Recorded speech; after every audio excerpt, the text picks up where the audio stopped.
Praise the lord. ప్రభునామమున మీకు అందరికీ వందనాలు. మన ప్రభునామానికి మహిమ ఘనత ప్రభావములు కలుగును గాక. మంచిది, ఒక మాట మనం చదువుకుందాం. ఆది కాండము 1వ అధ్యాయం 28వ వచనంలో దేవుడు వారిని ఆశీర్వదించెను. ఎట్లనగా, మీరు ఫలించి అభివృద్ధి పొంది విస్తరించి భూమిని నిండించి దాన్ని లోపరుచుకొనుడి. దేవుడు తన ప్రజలను అనగా ఆదాము అవ్వలతో చెప్తున్న మాట ఏంటంటే, వారిని ఆశీర్వదించి ఏమని ఆశీర్వదించాడు? మీరు ఫలించి అభివృద్ధి చెంది విస్తరించి భూమిని నిండించి దానిని లోపరుచుకోవాలి. ఇది ఆశీర్వాదం. ఏంటి ఆశీర్వాదం అంటే? ఫలించాలి. ఫలించిన నీవు అభివృద్ధి చెందాలి. అభివృద్ధి చెందిన నీవు విస్తరించి ఆ భూమిని మొత్తం నింపాలి.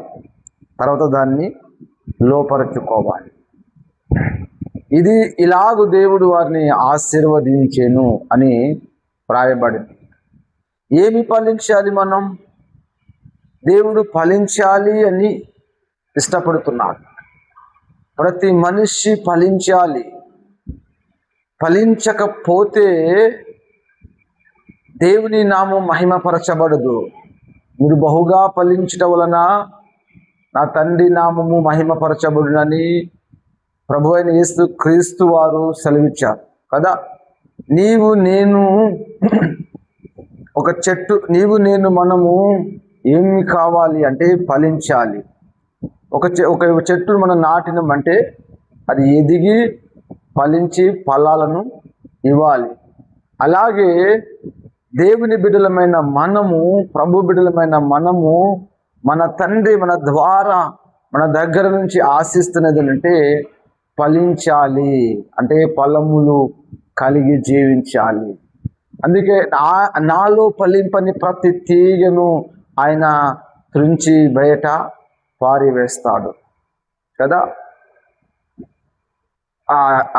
యోహాను సువార్త 15వ అధ్యాయంలో నిజమైన ద్రాక్షావళిని, నా తండ్రి వ్యవసాయకుడు కదా.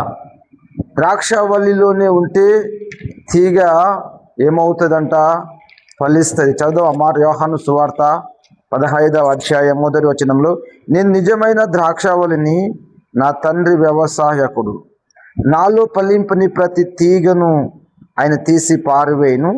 ఫలించు ప్రతి తీగ మరి ఎక్కువగా ఫలింపవాలని దానిలోని పనికిరాని తీగలను తీసి పారవేయును. ఇక్కడ ప్రభు అయిన యేసు క్రీస్తు సెలవిస్తున్న మాట ఏంటంటే, నేను నిజమైన ద్రాక్షావళిని, నా తండ్రి వ్యవసాయకుడు. నాలో ఫలింపని ప్రతి తీగను ఆయన తీసి పారవేయును. అంటే ఫలించకపోతే తీసి పారవేస్తాడు. దాని అర్థం ఏంటంటే, మనం దేవుని సన్నిధానంలో, ప్రభు సన్నిధానంలో మనము ఫలించేవారిగా మనం ఉండాలి. ఫలించు ప్రతి తీగ మరి ఎక్కువగా ఫలించినట్లుగా దానిలోని పనికిరాని తీగలన్నిటినంట ఆయన ఏం చేస్తాడంట? తీసి పారేస్తాడు. కాబట్టి ఈ సమయంలో మనం ఏమి ఫలించాలి? మన ఆత్మీయతలో, మన విశ్వాసంలో, మన ప్రార్థన జీవితంలో మనం అన్ని విషయంలో ఫలించేవారిగా ఉండాలి. దేవుడు ఆశీర్వదించాడు. ఏమన్నా ఆశీర్వదించాడంటే, మీరు ఫలించి అభివృద్ధి చెంది విస్తరించి భూమిని నిండించి దానిని లోపరుచుకోవాలి కదా. ఏం ఫలించాలి అంటే, మారు మనసుకు తగిన ఫలములు మనం ఫలించాలి. అని మత్తయి సువార్త మొదటి అధ్యాయంలో, మొదటి అధ్యాయం కాదు, 3వ అధ్యాయము 7వ వచనంలో, అతడు పరిసయ్యులలోను సద్దుకయ్యులలోను అనేకులు బాప్తిస్మము పొందువచ్చుట చూచి, సర్ప సంతానమా, రాబో ఉగ్రతను తప్పించుకొనుటకు మీకు బుద్ధి చెప్పిన వాడెవడు? మారు మనసుకు తగిన ఫలము. ఎట్లాగా? మారు మనసు తగిన ఫలము అంటే మనం మారు మనసు పొందినామంటే మారు మనసుకు తగిన ఫలములు మనలో కనబడాలి. బాప్తిసం తీసుకున్న వ్యక్తి మారు మనసు పొందినవాడు. ఆ మారు మనసు పొందిన వ్యక్తిలో మారు మనసు తగిన ఫలములు. ఒకప్పుడు గర్వంగా మాట్లాడేవాడు, ఒకప్పుడు కోపంగా మాట్లాడేవాడు, ఒకప్పుడు ద్వేషంతో ఉండేవాడు, ఒకప్పుడు అసూయతో ఉండేవాడు. ఎప్పుడైతే బాప్తిసం తీసుకున్నాడో ఆ వ్యక్తిలో ఇక అసూయ ఉండకూడదు, ఆ వ్యక్తిలో ద్వేషం ఉండకూడదు, ఆ వ్యక్తిలో కోపం ఉండకూడదు, ఆ వ్యక్తిలో కుట్రలు ఇవన్నీ ఏమీ ఉండకూడదు. ఇవే మారు మనసుకు తగిన ఫలములు. అంటే ప్రభువు కూడా కోరుకుంటుంది ఏంటంటే మనం ఫలించాలి. ఇంకేమి ఫలించాలి మనం అంటే ఆత్మ ఫలములు ఫలించాలి. ఆత్మ ఫలములు ఏమనగా గలతీలకు రాసిన పత్రికలో ఉంటుంది, మనం చదువుకుంటాం. 5వ అధ్యాయం, గలతీలకు రాసిన పత్రిక 5వ అధ్యాయము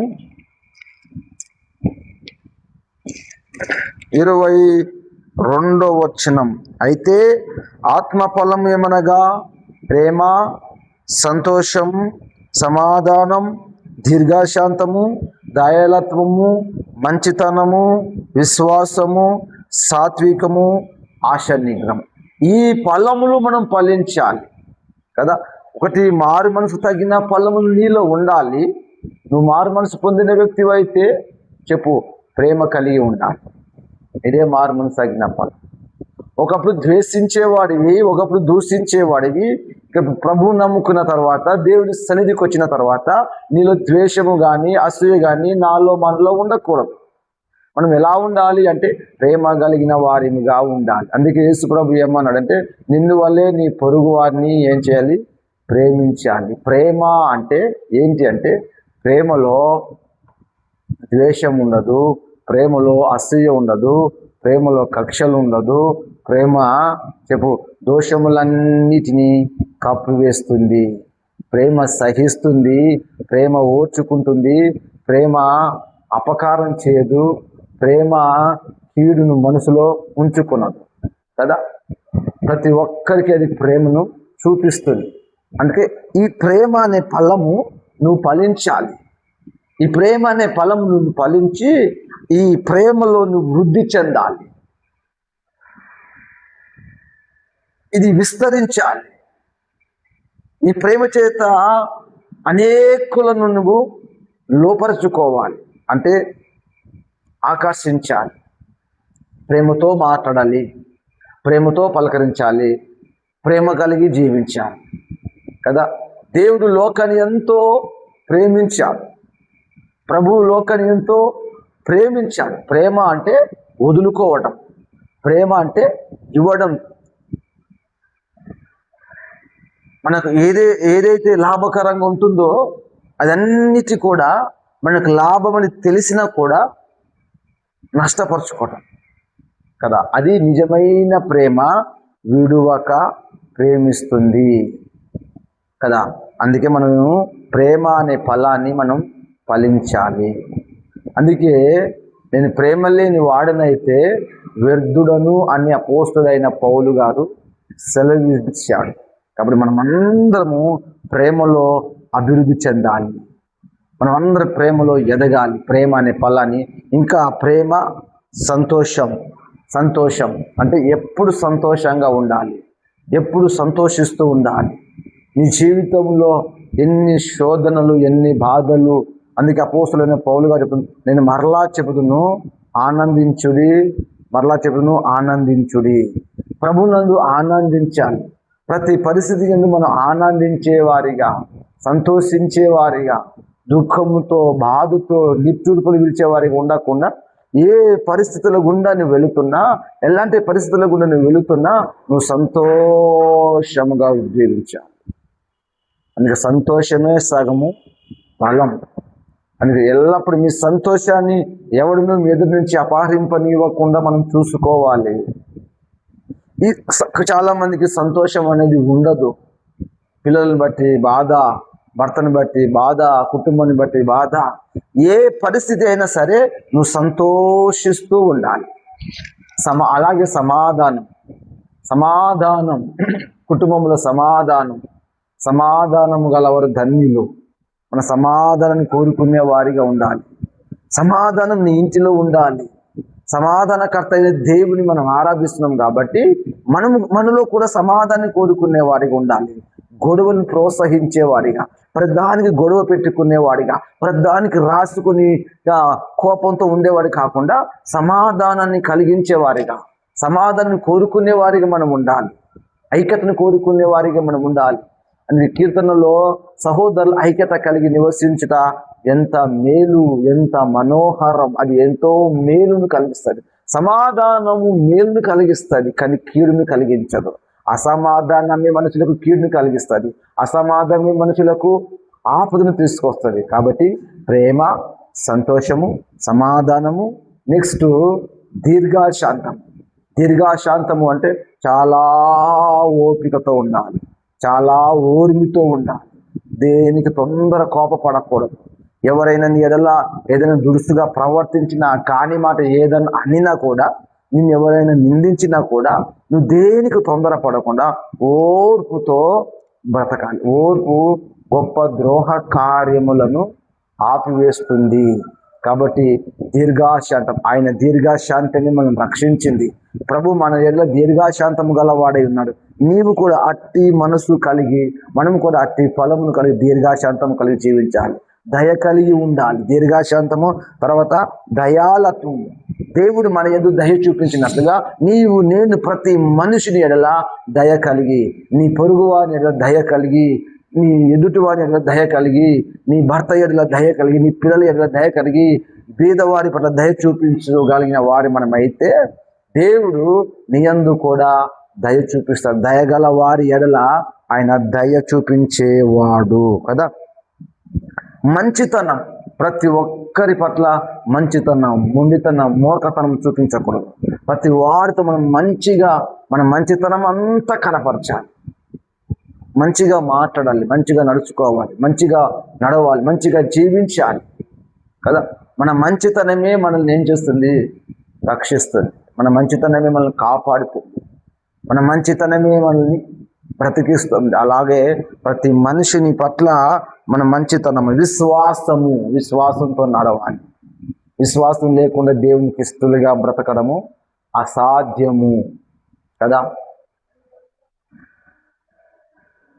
ఎవరైతే ప్రభునందు విశ్వాసం కలిగి జీవిస్తారో, విశ్వాసం అంటే దేవుని నమ్మడం, దేవుని మీద నమ్మకము ఉంచడం, ప్రభు మీద నమ్మకము ఉంచడం కదా. దేవుని మీద నీకు నమ్మకము లేకపోతే చెప్పు, నువ్వు దేవునికి ఇష్టమైన వ్యక్తివి కావు. దేవుని మందిరానికి రావచ్చు, నువ్వు ప్రార్థన చేయొచ్చు, పాటలు పాడవచ్చు, ఆరాధన చేయొచ్చు, కానీ చెప్పు విశ్వాసంతో బ్రతకాలి. నీతిమంతుడు విశ్వాసం మూలంగా జీవిస్తాడు. క్రైస్తవుడు విశ్వాసం మూలంగా జీవించాలి. పరిస్థితుల నుంచి దేవుడు విడిపిస్తాడని, అప్పులు ఉన్నాయిగా అప్పుల నుంచి దేవుడు విడిపిస్తాడని, రోగం ఉందా రోగం నుంచి దేవుడు విడిపిస్తాడని విశ్వాసంతో ఉండి ప్రార్థన చేయాలి. ప్రతి పరిస్థితిని దేవుడు మారుస్తాడని విశ్వసించాలి. ఈ విశ్వాసం అనేది నీకు లేకపోతే నువ్వు దేవునికి ఇష్టమైన వ్యక్తివి కావు. దేవుడిని ఇష్టపడు. ఎందుకంటే నువ్వు దేవుని నమ్మట్లేదు, ప్రభుని నమ్మట్లేదు, ప్రభు నందు విశ్వాసం ఉంచట్లేదు కదా. ఎవరు ఆయన మీద, ఒక మాట ఉంది యెషయా గ్రంథంలో, ఎవని మనసు నీ మీద అనుకుంటుందో వాడిని పూర్ణ శాంతి గలవానిగా కాపాడుతావు.